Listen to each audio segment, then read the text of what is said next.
Muchas gracias, buenas tardes. Agradecer al comité organizador por la consideración. Ya nos informaron acerca del tiempo, vamos a tratar de correr algunas diapositivas que luego obviamente todo el material lo van a tener ustedes. La idea es hoy día conversar sobre, dentro de estos tópicos, las entidades más frecuentes y las bases para el manejo, que es lo que finalmente nos interesa en estas reuniones. Siguiente.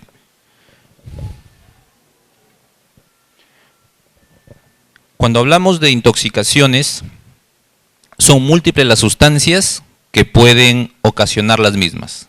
Toxicología es un capítulo muy amplio de la medicina y muy importante. Muchas veces, sobre todo en lugares, en países como el nuestro, donde no disponemos de una serie de exámenes bastante sofisticados, es el cuadro clínico, la historia, la que nos va a orientar a esto. Dentro de estos cuadros de intoxicaciones, en lo que es nuestra región, en nuestras emergencias, lo más frecuente que encontramos son aquellos pacientes que llegan con el llamado toxíndrome colinérgico. Esto es cuando la mayoría de casos tenemos por ingesta voluntaria, ¿no?, con fines suicidas, la ingestión de sustancias tipo carbamato, tipo organofosforado. En menor frecuencia es que tenemos las ocupacionales, ¿no?, las laborales, por ejemplo, con el caso de los organofosforados. Con el caso de los cumarínicos, que es lo otro que vamos a abordar en este momento, también mayormente lo vemos cuando están asociados a los carbamatos en estos intentos suicidas, mayormente voluntarios, a veces por mano ajena, y muy más escasamente como efecto secundario, ¿no?, en algunas terapias. En cuanto a órgano fosforado, bueno, acá esta diapositiva resaltar solamente son ésteres del ácido fosfórico, mayormente son liposolubles, ¿no?, se hidrolizan fácilmente en un medio alcalino, atraviesan la barrera hematoencefálica. Esto hay que tener en cuenta para ver luego las manifestaciones, ¿no? Hay una serie de productos en el mercado, ¿no?, y esto tal vez viene acá lo complicado, ¿no?, porque uno dice, bueno, tendría yo que aprenderme los nombres y cuál es órgano fosforado, cuál es carbamato. Tal vez no es práctico para nosotros memorizar todos estos nombres. Podríamos en nuestros establecimientos, en nuestras emergencias, hacer un pequeño listado de lo que disponemos en el país y sobre todo en nuestra región. Mucha de la referencia ustedes van a encontrar textos, revisiones bibliográficas, presentaciones que el contenido es bastante similar, pero los nombres cambian. Es importante eso, ¿no? Ayer recibíamos en el hospital una paciente que había, según la familia, había intentado suicidarse, había tomado una sustancia tóxica, viene con una referencia de periferia referida como órgano fosforado, se le había realizado lavado gástrico, había recibido dosis iniciales de atropina, llega al hospital, bueno, con un cuadro ya no tan típico, pero luego rehistoriando se encontró que es otra sustancia, más bien un tipo piretroide, en el cual el manejo es totalmente diferente, ¿no? Bueno, el pronóstico también en relación a un órgano fosforado y según la cantidad de ingesta es un tanto mejor. Entonces, aquí presentamos algunos nombres de órganos fosforados, algunos les van a sonar tal vez en nuestro medio, el nombre comercial, el folidol, el metilparatión.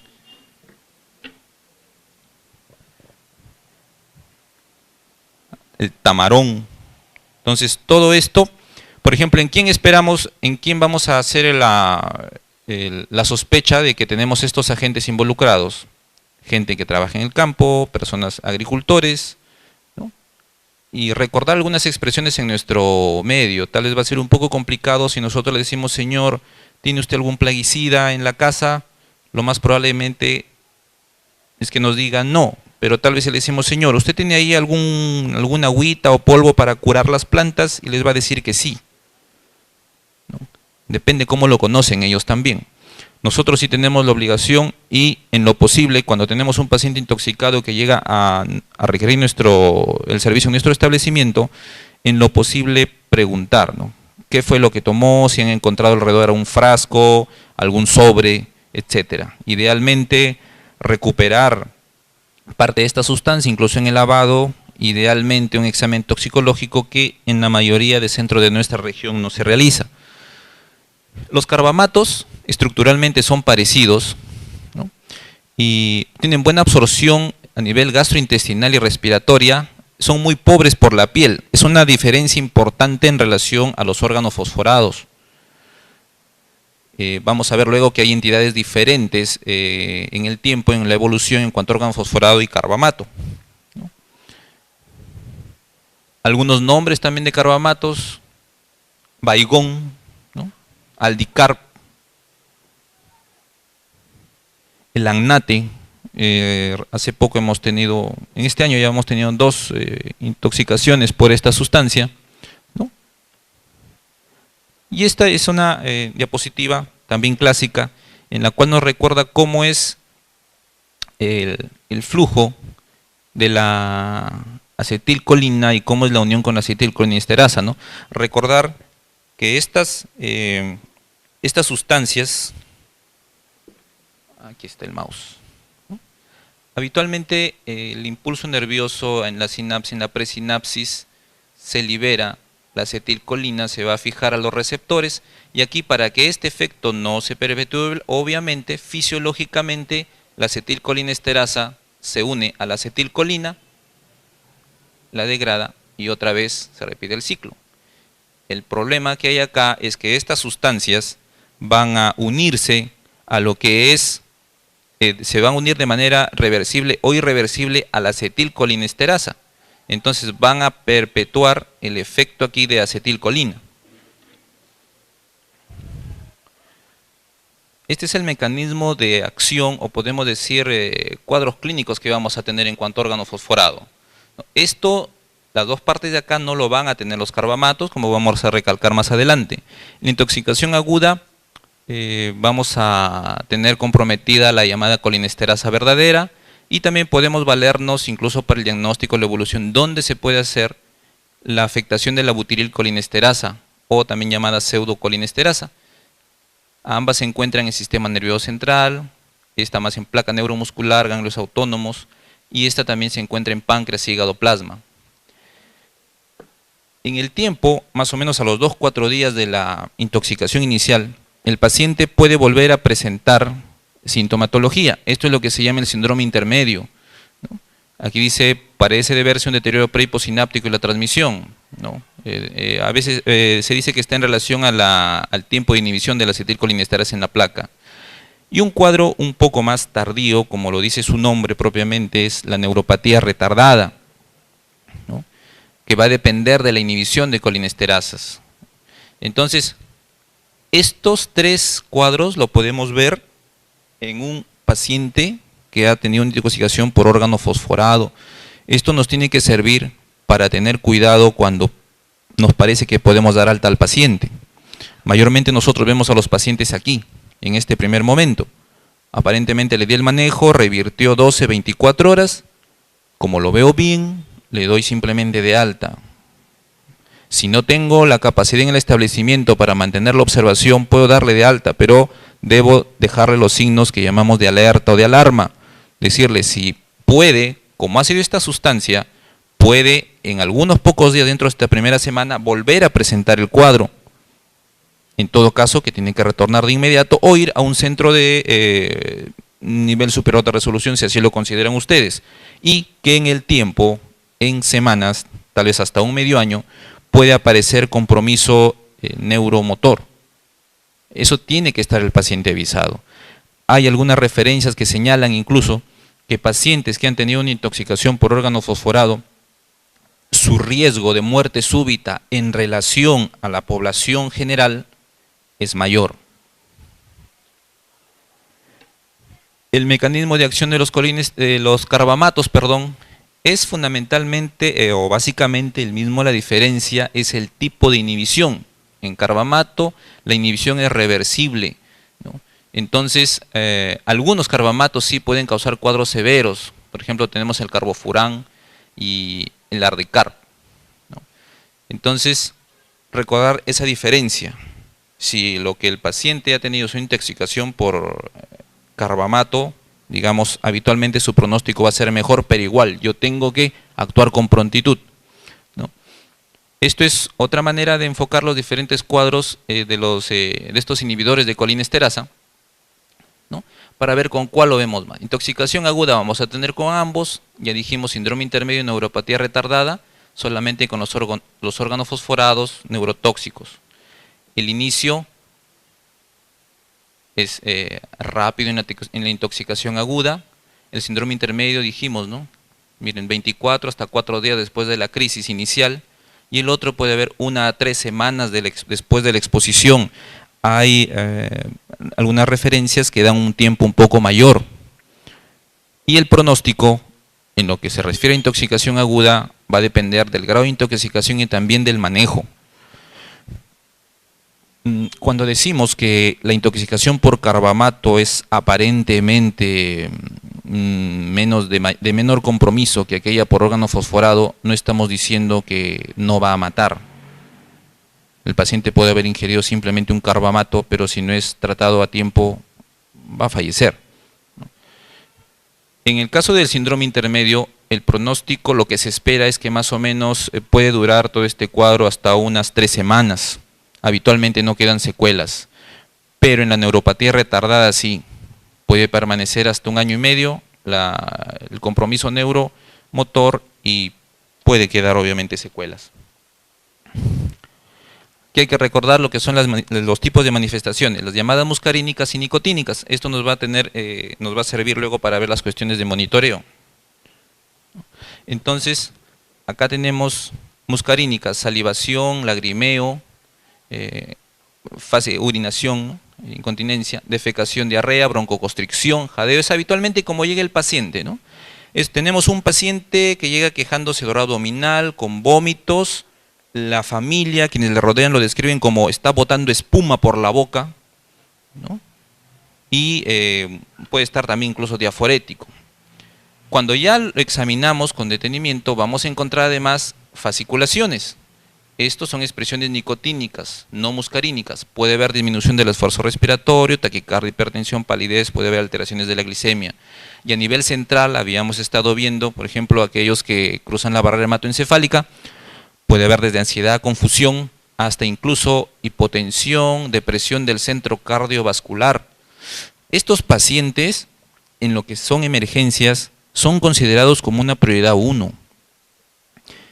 Tal vez no tenemos nosotros la conciencia de esta situación.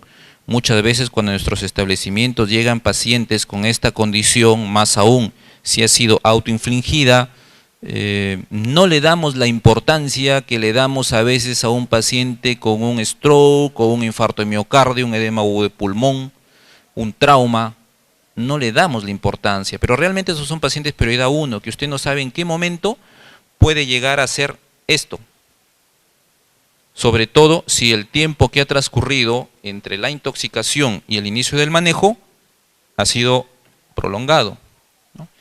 Aquí un poco el detalle del síndrome intermedio, me detengo aquí nada más, debilidad y parálisis de los nervios craneales, y puede haber debilidad de los músculos proximales de extremidades, flexores del cuello y respiratorios.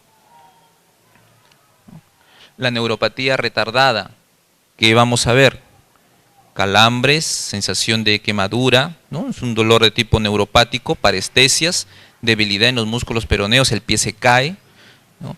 Hay alteraciones en la sensibilidad, también extremidades inferiores, puede haber atrofia muscular, va a presentar romber, parálisis y va a perder el reflejo aquiliano.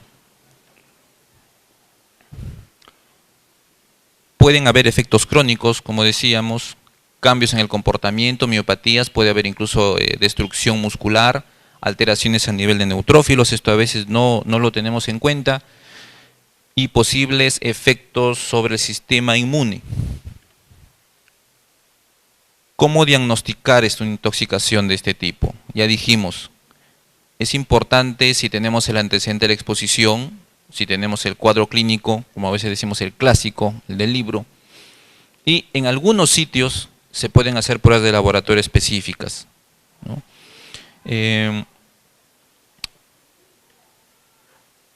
Pruebas de laboratorio, perdón, por ejemplo, se habla de verificar la actividad de la acetilcolinesterasa eritrocitaria, ver cómo está la actividad de la pseudocolinesterasa, ¿no?, o butirilcolinesterasa. Algunos metabolitos se pueden ver en orina, ¿no? Y estos ya son estudios generales que esto sí lo hacemos en todos los establecimientos, bueno, según el nivel de complejidad que tenga, para ver el compromiso que ha tenido el paciente. Algunas otras causas que se pueden mencionar de inhibición de colinesterasa, no necesariamente por la intoxicación en sí, realmente estos son cosas raras, están en la bibliografía, no hemos tenido oportunidad de identificarlas, ¿no? Y diagnósticos diferenciales. A veces llega un paciente en estado convulsivo, ¿no?, estado de coma por alguna otra causa, enfermedad diarreica aguda, edema pulmonar, insuficiencia cardíaca, cuadros neuropsiquiátricos. Por ejemplo, acá, en este aspecto, ya hace un par de meses tuvimos una paciente joven, ya con 22 años, con un cierto grado de retardo mental, que llega a la emergencia igual, ¿no?, recibida primero en periferia, donde la habían llevado a los familiares porque la habían encontrado en su casa en el suelo, así, quejándose de abdominal y, entre comillas, botando espuma por la boca. La llevan al establecimiento, la evalúan, consideran una intoxicación, el familiar da un dato que había encontrado un envase, ¿no? Justo mencionaron en el ANNATE, es uno de los dos casos que mencionamos, ¿no? Y que bueno, que había recibido el tratamiento, pero como vieron que la paciente estaba con marcada dificultad respiratoria del establecimiento, decidieron referirla aquí al hospital regional.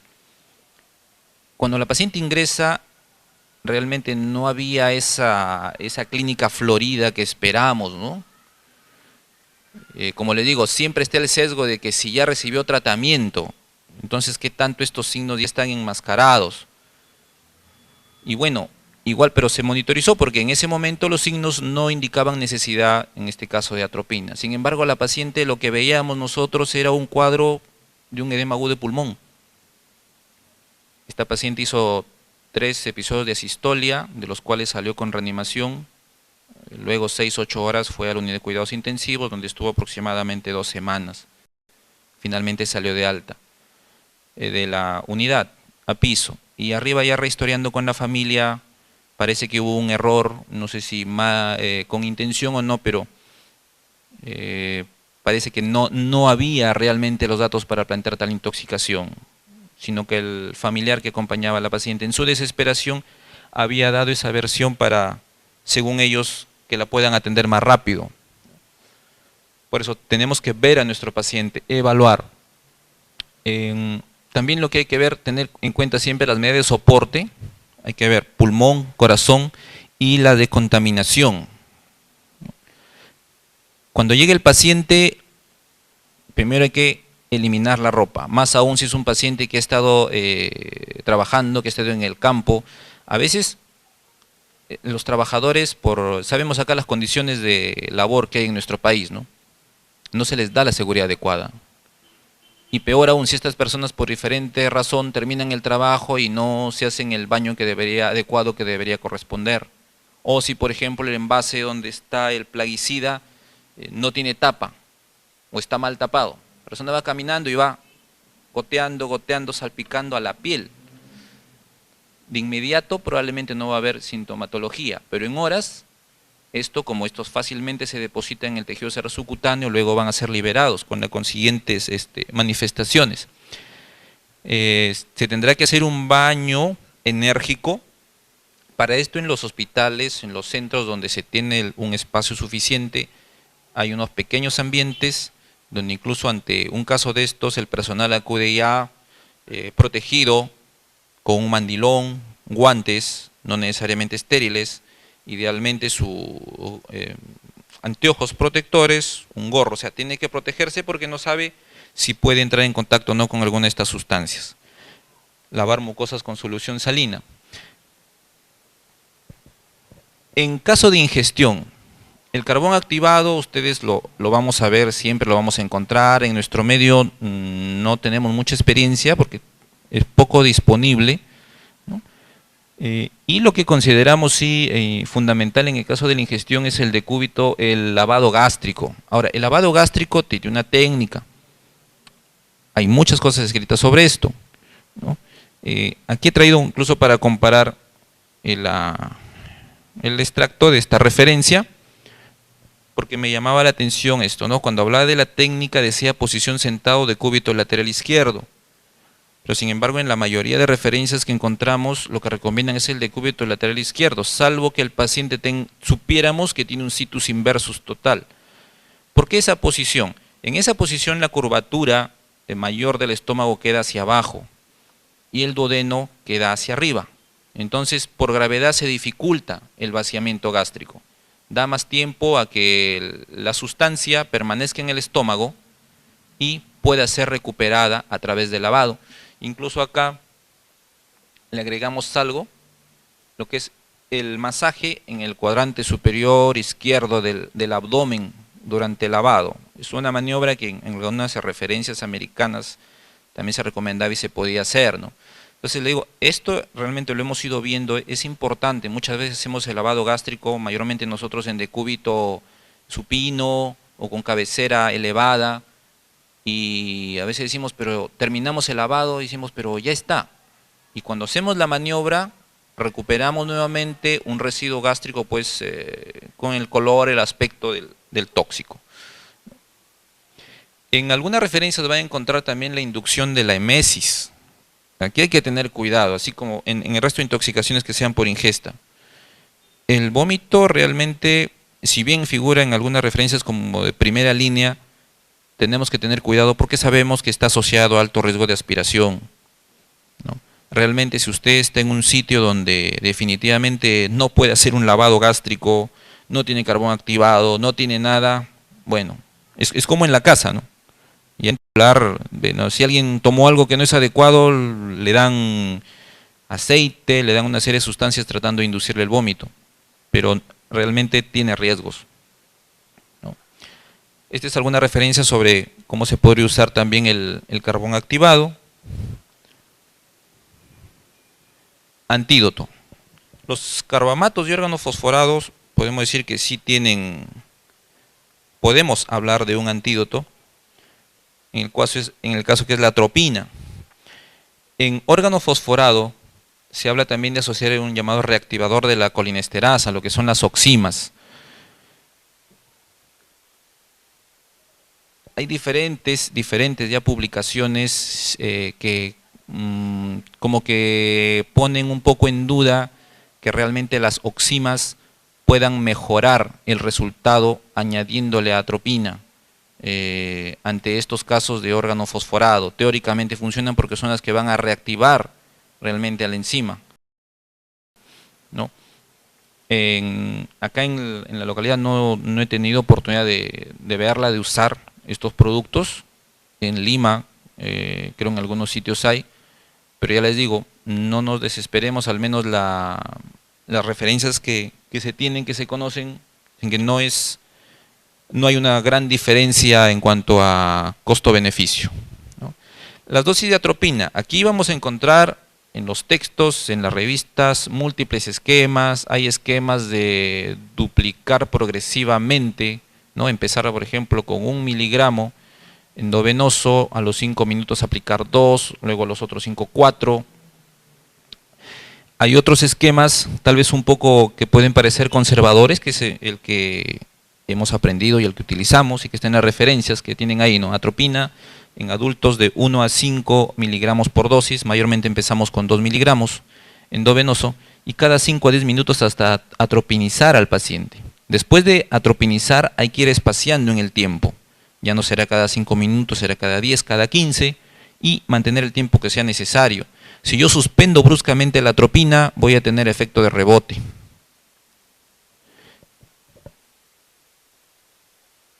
Y evitar la intoxicación atropínica.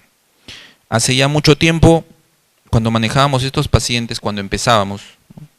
Tiempo de pregrado, de internado, Escuchábamos a veces expresiones como, preguntábamos, ¿y hasta cuándo lo vamos a atropinizar?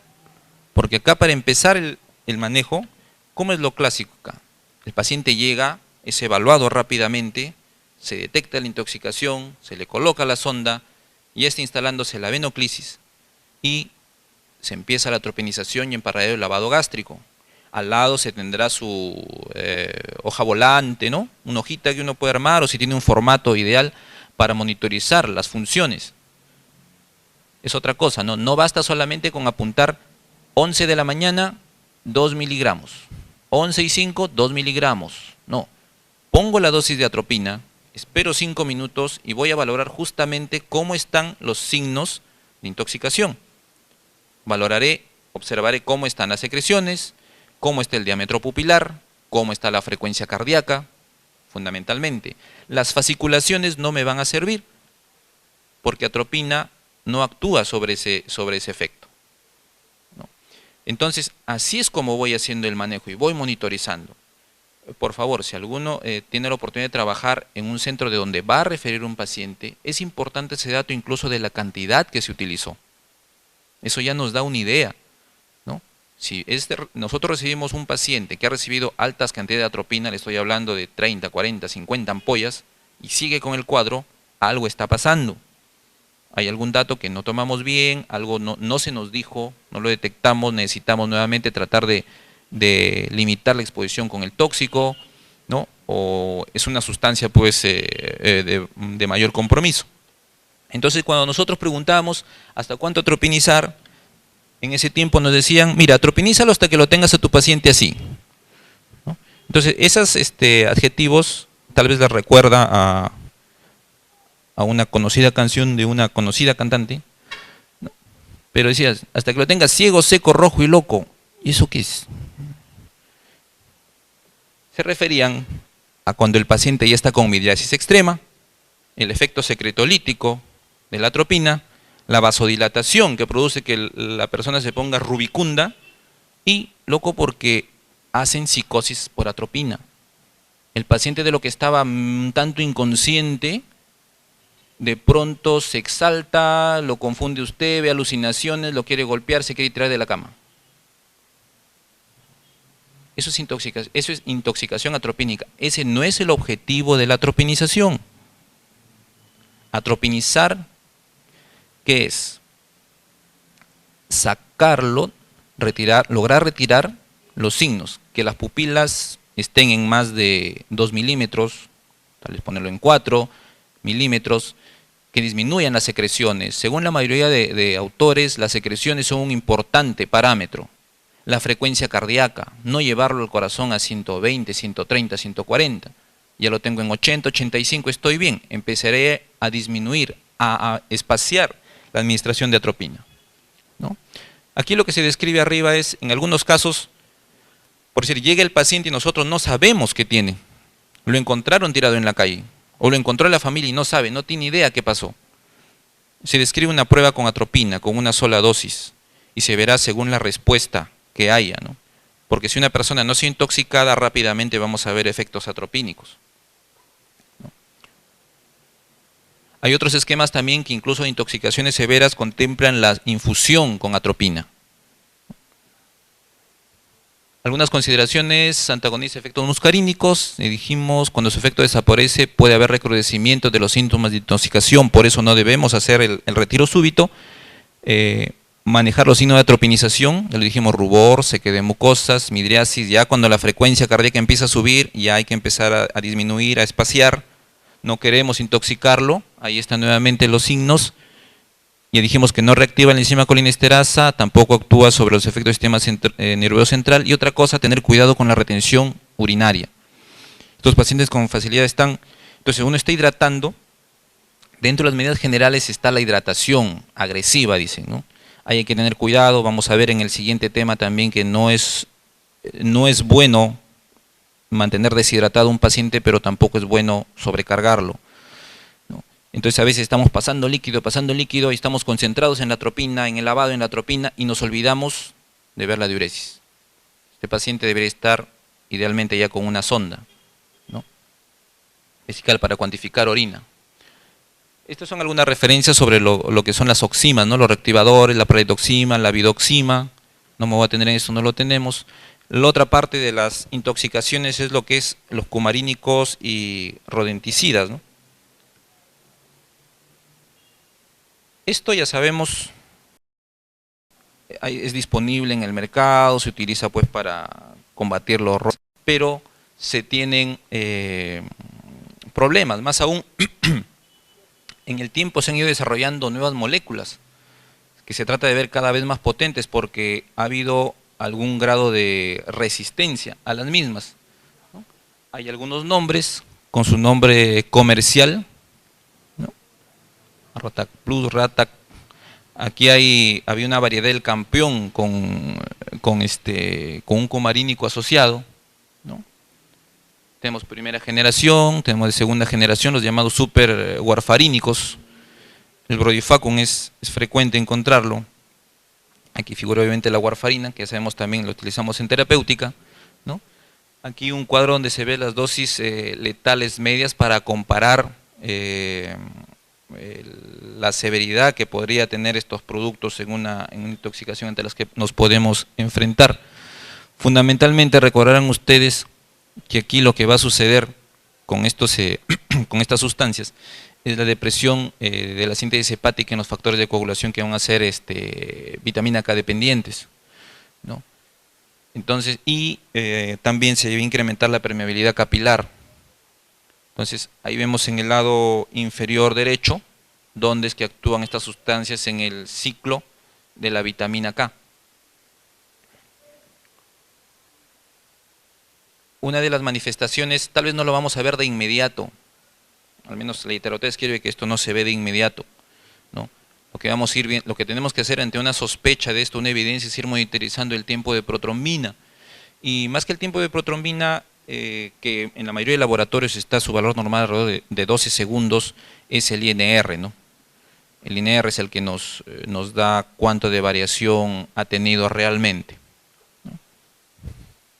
Va a depender también de la vida media de estos, ¿no? Tienen muy buena absorción digestiva, ¿no? Y se describe que la warfarina podría ser absorbida a través de la piel, se metaboliza en el hígado y se eliminan por orina y por las heces. Eso es lo que podemos tener: epistaxis, hemorragias, ¿no? En diferentes partes, palidez obviamente secundaria al sangrado, hematemesis, melena, en algunos casos llegar al choque hemorrágico y la muerte. Como en toda intoxicación, idealmente deberíamos tener los antecedentes de la exposición, el cuadro clínico, que en estos casos, como le digo, si ha sido reciente, inmediata la ingesta, tal vez no lo vamos a tener, y pruebas de laboratorio, en nuestro caso por lo menos el tiempo de protrombina es lo que sí podemos dosar, ¿no? El tratamiento, idealmente determinar la cantidad ingerida. Estudios en animales ven, o sea que sí hay, en la mayoría de estos compuestos hay una asociación, ¿no?, entre la cantidad ingerida y el efecto.